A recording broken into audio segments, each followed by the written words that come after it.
Morning, students. Today we will start chapter 10, Respiration in Organisms. So, this chapter is starting with a small story, a small event in which there is a boy, Bujo, who is eagerly waiting to meet his grandparents who were coming to the town after a year. तो इसमें क्या होता है कि बूझो क्या है, एक छोटा बच्चा है और वो क्या कर रहा है, वेट कर रहा है अपने ग्रैंड पेरेंट्स का जो कि उसके टाउन में आ रहे हैं 1 साल के बाद. Okay, so he was in a real hurry as he wanted to receive them at the bus stop. तो बूझो उन्हें बस स्टॉप पे लेने जाता है और बहुत हरी में होता है वो. तो वो फास्ट रन करता है और बस स्टॉप पे पहुंच जाता है कुछ ही मिनट्स में. सो ही वॉज ब्रीदिंग रैपिडली. तो जब वो फास्ट दौड़ के गया तो वो क्या कर रहा होता है, ब्रीथ कर रहा होता है रैपिडली, बहुत तेज़ उसकी सांसें चल रही होती है. फिर उसकी ग्रैंड मदर उससे पूछती है कि why he was breathing so fast, तुम इतनी तेज़ सांसें क्यों ले रहे हो. तो बूझो आंसर देता है कि वो दौड़ के यहाँ पे आया है. तो अब क्या होता है, बूझो के माइंड में एक क्वेश्चन आता है कि why running makes a person breathe faster. जब हम रन करते हैं तो हमारी जो ब्रीथ है वो फास्ट क्यों हो जाती है. तो the answer to Bujo's question lies in understanding why we breathe. अब बूजो के क्वेश्चन का जो आंसर है वाई वी ब्रीथ, वही हम इस चैप्टर में पढ़ेंगे. And breathing is a part of respiration. Breathing क्या है, रेस्पिरेशन का ही एक पार्ट है. So let's learn more about respiration. Why do we respire, हम रेस्पायर क्यों करते हैं. अब इसमें हमने चैप्टर 2 में क्या पढ़ा था कि जितने भी लिविंग ऑर्गेनिजम्स होते हैं वो सब small microscopic units called cells से मिलके बने होते हैं. And what is cell, cell is structural and functional unit of an organism, right. So each cell of an organism perform certain functions. Organism का जो हर एक सेल होता है वो कुछ सर्टेन फंक्शंस परफॉर्म करता है, जैसे कि nutrition, transport, excretion and reproduction. Okay, so to perform these functions the cell needs energy. Body के इन सारे फंक्शंस को परफॉर्म करने के लिए हमारी बॉडी को क्या चाहिए, एनर्जी चाहिए. हमारी बॉडी में जितने भी सेल्स हैं जो ये सब फंक्शन कर रहे हैं उन्हें क्या चाहिए, एनर्जी चाहिए. ठीक है. Even when we are eating, जब हम खाना खाते हैं, हम स्लीप करते हैं, रीडिंग करते हैं, whatever we done we need energy for that, right. So from where this energy is coming, ये एनर्जी कहाँ से मिलती है हमें, ये एनर्जी हमें कहाँ से मिलती है, फूड से मिलती है. जो भी हम फूड खाते हैं उससे हमें क्या मिलती है, एनर्जी मिलती है. Clear. So the food has stored energy. Food से हमें एनर्जी कैसे मिलती है, फूड में एनर्जी स्टोर रहती है. Okay, which is release during respiration. अब हम क्या करते हैं, हम फूड खाते हैं, ठीक है. उसके बाद हमारी बॉडी के जितने भी सेल्स हैं वो फंक्शंस परफॉर्म करेंगे, तो उस टाइम पे वो एनर्जी लगेगी, है ना. और जो हम फिज़िकल एक्टिविटी करते हैं, रनिंग करते हैं, स्विमिंग करते हैं, जो भी करते हैं, तो उसमें भी क्या होती है, वो एनर्जी लगती है. इसीलिए हमें बार बार खाना खाने की ज़रूरत पड़ती है, इसीलिए हम दिन में कई बार खाना खाते हैं, राइट.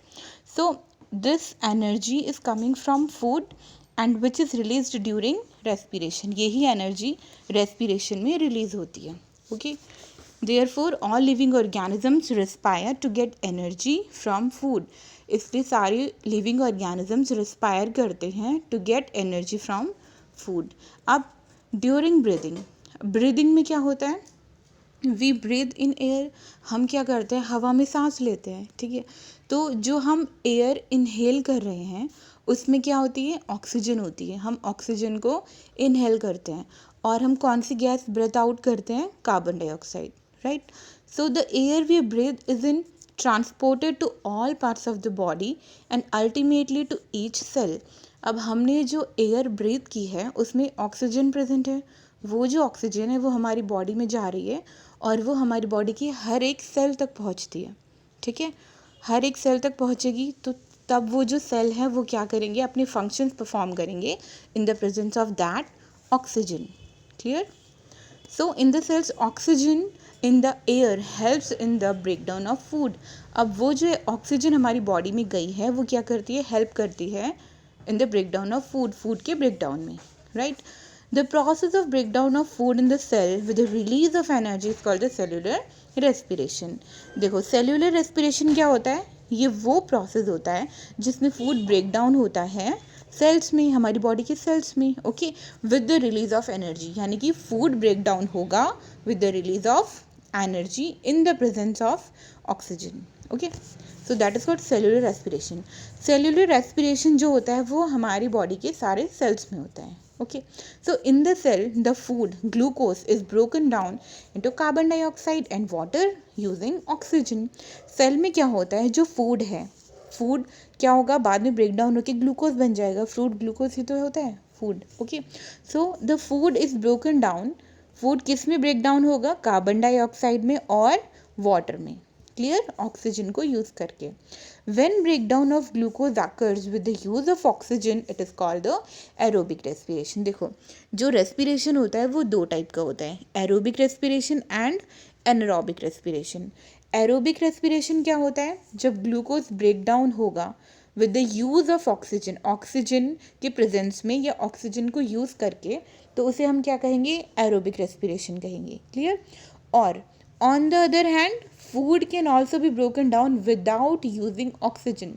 food break down होगा ऑक्सीजन के बिना, ठीक है, तो उस प्रोसेस को हम क्या कहेंगे, anaerobic respiration कहेंगे, clear. Now you can see the reaction glucose in the presence of oxygen. अगर ग्लूकोज ब्रेक डाउन हो रहा है इन द प्रेजेंस ऑफ ऑक्सीजन, तो क्या बनाएगा वो, मतलब कार्बन डाइऑक्साइड, वाटर और एनर्जी, ये तीनों चीज़ें रिलीज होगी, okay. So, you should know that there are some organisms such as yeast that can survive in the absence of air. तो ये जो हमने एरोबिक रेस्पिरेशन पढ़ा, ये सब एनिमल्स के लिए था, ह्यूमन बींग्स के लिए था. लेकिन अगर हम कुछ ऑर्गेनिज्म लाइक ईस्ट की बात करें, तो ईस्ट जो होती है वो सर्वाइव करती है इन the absence of air. Air के एब्सेंस में भी वो सर्वाइव कर सकती है, ठीक है. तो वो ऑर्गेनिजम्स जो सर्वाइव करते हैं इन द एब्सेंस ऑफ एयर, उन्हें हम क्या कहते हैं, एनारोब्स कहते हैं, right. They get energy through anaerobic respiration. तो इन्हें एनर्जी कहाँ से मिलती है, एनारोबिक रेस्पिरेशन से मिलती है, okay. In the absence of oxygen, oxygen के एब्सेंस में ग्लूकोज ब्रेक डाउन होगा किस में, अल्कोहल में और कार्बन डाइऑक्साइड में, and energy will release. So you can see in the second equation where glucose is broken down into alcohol, carbon dioxide and energy in the absence of oxygen, okay. Okay students, so next topic we will study in next class. Thank you.